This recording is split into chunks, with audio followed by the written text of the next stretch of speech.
Class 9 प्रश्नावली 1.6 को हल करने के लिए हमें घातांक के नियम को जानना जरूरी है। वास्तविक संख्याओं के लिए घातांक के नियम ये क्लास 9 में है। घातांक के नियम हमने क्लास 7 में और 8 में हमने अच्छे से पढ़ रखे हैं। तो एक बार यहाँ पर हम रिवीजन कर लेते हैं, उसका दोहरान कार्य कर लेते हैं। घातांक क्या है? किसी भी बड़ी संख्या को संक्षिप्त रूप में लिखने के लिए हम घातांक का प्रयोग करते हैं। जैसे 10 की घात 4, इसको हम लिख सकते हैं 10 का गुणा 10 गुणा 10 गुणा 10, यानी 10 को क्या करना है, हमें 4 बार गुणा करना है। तो ये जो है इसको हम लिख सकते हैं 10,000। तो ये तो इसका हो गया घातांकी रूप, है ना। 10,000 को क्या बोलेंगे हम? घातांकी रूप। 10 की घात 4, इसमें इसको बोलेंगे आधार अंक, और जो 4 है इसको बोलेंगे घात या पावर। ये बेस अंक हो गया या बेस, है ना। तो इसको एक लिखने का भी तरीका है कि 10 को तो हम बड़ा लिखते हैं और घात को हम छोटा लिखते हैं, उसके कंधे के ऊपर यूं मान के। लिखते समय में हमें ध्यान रखना है। तो इसमें 10 की घात 4 में या 10 टू दी पावर 4 में 10 तो हो गया आधार, 4 हो गया घात, और 10 को 4 बार गुणा करना है, 1 2 3 और 4। कुछ बच्चे क्या करते हैं कि 10 की घात 4 को क्या कर देते, 4 गुणा 10 कर देते, जो कि गलत है। तो यहाँ पर इसको ध्यान रखना है।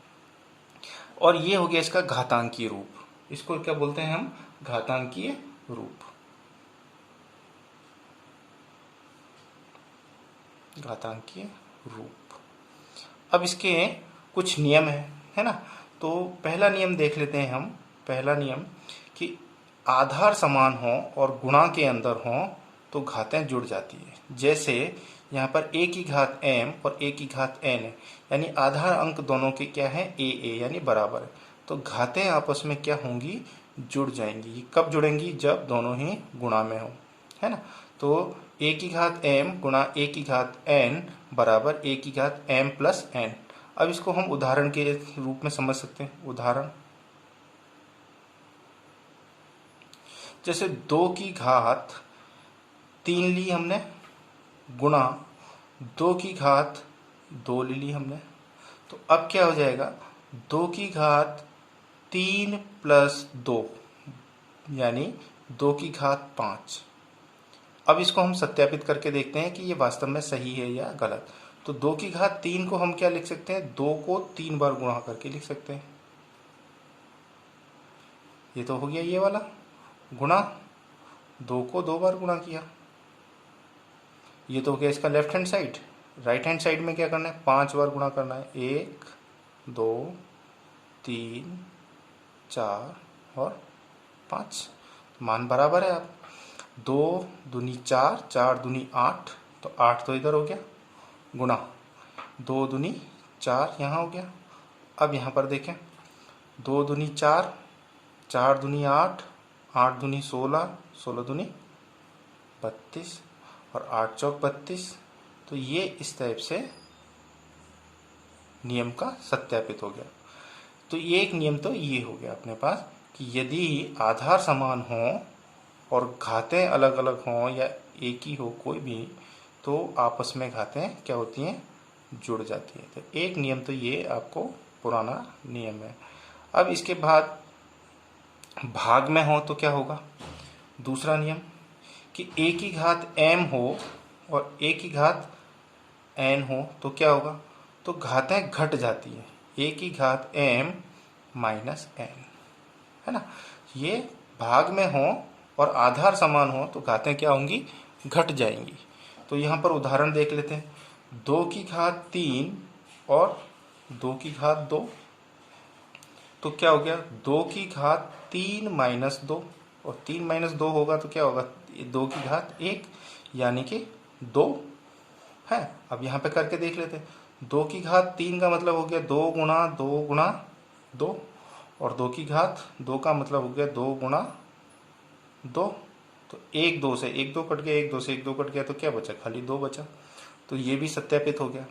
अब इसी का ही एक रूप और है, वो उसको हम अलग से नहीं जानते, उसको दोनों घातें यदि भाग में समान हो, यानी m हो और a की घात m, दोनों ही घातें समान है, तो क्या हो जाएगा, a की घात m माइनस m होगा, m माइनस m होगा।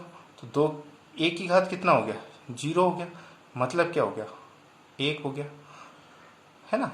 तो ये कोई अलग नियम नहीं है, ये इसी से निकला हुआ नियम है कि यदि n को m से या m को n से हम प्रतिस्थापित कर दें तो क्या आ जाएगा हमारे पास, a की घात 0 बराबर 1। अब यहाँ पर हम करके देख लेते हैं, जैसे 2 की घात 3 बटा 2 की घात 3, दोनों घातें बराबर हो गई, तो 2 की घात 3 माइनस 3, तो 2 की घात 0 बराबर 1। अब इसको देख लेते हैं अपन कैसे, तो इसको यहाँ पर देखें, सत्यापित करते हैं, 2 की घात 3 है तो 2 इंटू 2 इंटू 2 और 2 की घात टू 2, ये आपस में कट गए, या इसको यूँ लिख सकते हैं 8 बटा 8 लिख सकते हैं, तो क्या आएगा, 1 ही आएगा, है ना। तो ये इसका मेन कारण क्या हो गया कि किसी भी संख्या की घात यदि 0 है तो उसको हम क्या लिखते हैं, 1 लिखते हैं। दूसरे नियम के बाद आता है तीसरा नियम। तीसरा नियम देखते हैं हम, तीसरा नियम क्या कहता है। तीसरा नियम कहता है कि यदि दो संख्याएं हैं आपस में अलग अलग, है ना, जैसे a की घात m और b की घात m, तो यहां पर देखो आधार अलग अलग है लेकिन घातें समान है, तो क्या हो जाएगा कि दोनों नंबर आपस में गुणा तो हो जाएंगे और उनकी कॉमन घात हो जाएगी, है ना। तो a की घात m और b की घात m को हम लिख सकते हैं a इंटू बी की होल घात यानी कॉमन घात यानी m। अब इसको देख लेते हैं, जैसे 2 की घात 3 गुणा 3 की घात 3, है ना। तो इसको क्या करेंगे हम, 2 गुणा 3 तो ब्रैकेट में लिख देंगे और इन दोनों की 3 घात है तो यहाँ कॉमन घात लिख देंगे 3। अब इसको हम हल करके देखें तो क्या आएगा, 2 गुणा 2 2 गुणा 2 गुणा 2 गुणा 3 गुणा 3 गुणा 3, है ना, बराबर ये क्या हो जाएगा, 6 की घात 3 हो जाएगा। अब यहाँ पर हम देखते हैं इन दोनों को गुणा, इन 2 दूनी 4 4 दूनी 8 गुणा 3 त्रिका 9 9 ती 27 बराबर, अब 6 को 3 बार गुणा कर देते हैं, ये बराबर आता है कि नहीं आता है, तो मैं यहाँ पर इसको ले लेता हूँ, है ना। तो 8 इंटू 27 करते हैं अपन और इन दोनों को गुणा करते हैं तो 6 छंग 36 इंटू 6। अब देखते हैं 8 सत्ते 56 की 6 हासिल लगा 5, 8 दूनी 16 और 5 21। अब यहाँ पर देखते हैं 6 छंग 36 की 6 हासिल लगा 3, 6 दरी 18 19 20 21। तो ये भी हमने यहाँ पर सत्यापित कर लिया। तो ये 1 2 3 नियम हो गए, ये दूसरे का उपनियम हो गया एक तरह से देखा। तो ये नियम आपको ध्यान में रखने हैं जो कि हमने क्लास 7th में 8th में पढ़ रखा है, तो यहाँ पर रिवीजन कर रहे हैं। अब चौथा और पांचवा भी देख लेते हैं। चौथा नियम, यदि a की घात m की होल घात n है तो क्या होगा, घातें आपस में गुणा हो जाएंगी, a की घात m इंटू n, ये गुणा हो जाएंगे आपस में। उदाहरण देख लेते हैं, 2 की घात 2 की पूरी घात 3, तो क्या हो जाएगा ये 2 की घात 2 गुणा 3, इस टाइप से। तो आगे क्या लिख सकते हैं, 2 की घात 6 लिख सकते हैं। अब इसको हम हल करके देख लेते हैं, सत्यापित करके देख लेते हैं। तो 2 को 2 बार गुणा किया 3 आ गया, और 2 को कितनी बार गुणा किया हमने, 6 बार। 2 गुणा 2 गुणा 2 गुणा 2 5 और 1 6, ये हो गया 4 की घात 3। और यहाँ पर हम देखें, इनको गुणा करके देख लेते हैं, तो ये भी क्या हो जाएगा, 4 गुणा 4 गुणा 4, तो ये 4 की घात 3, तो यहाँ सबकी घात कितनी है, 1, तो यहाँ पर 4 की घात 3, तो ये भी सत्यापित हो गया, हैंस प्रूव्ड। है ना। तो ये 4 नियम हो गए अपने पास, 3 इधर देखे हमने, 3 और एक 4। अब कोई एक्स्ट्रा नियम नहीं है, इसी नियम को हम वापस देख रहे हैं कि यदि घात नीचे दे रखी है, 5वां ले लेते हैं, यदि a की घात 1/a है, तो हम इसको क्या लिखेंगे, a की घात -m लिखेंगे, ठीक है, नीचे।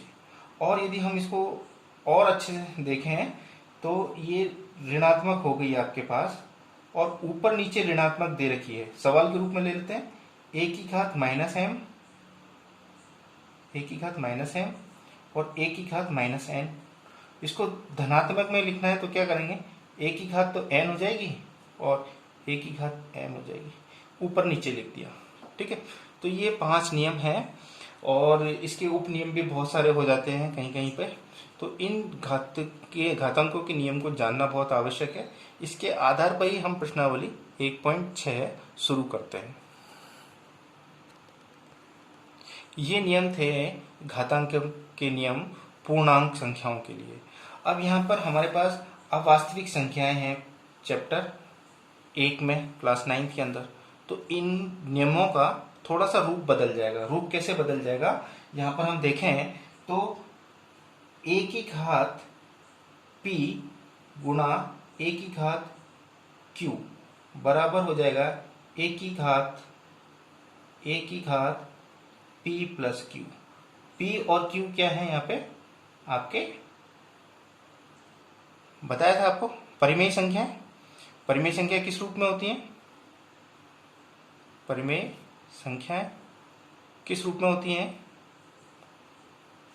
p बटा q के रूप में। तो यहां पर ये बटे में हो सकते हैं, है ना, a की घात p प्लस q, एक ही हो गया।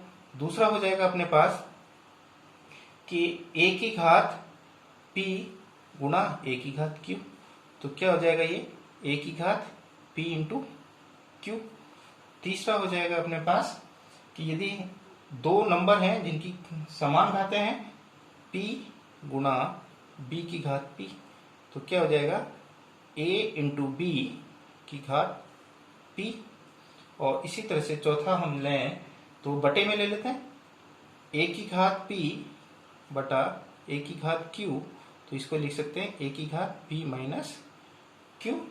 तो यहाँ पर a का मान जो है हमेशा 0 से ज़्यादा होगा। तो इन्हीं नियमों का हम प्रयोग करके नेक्स्ट वीडियो में प्रश्नावली 1.6 सॉल्व करते हैं।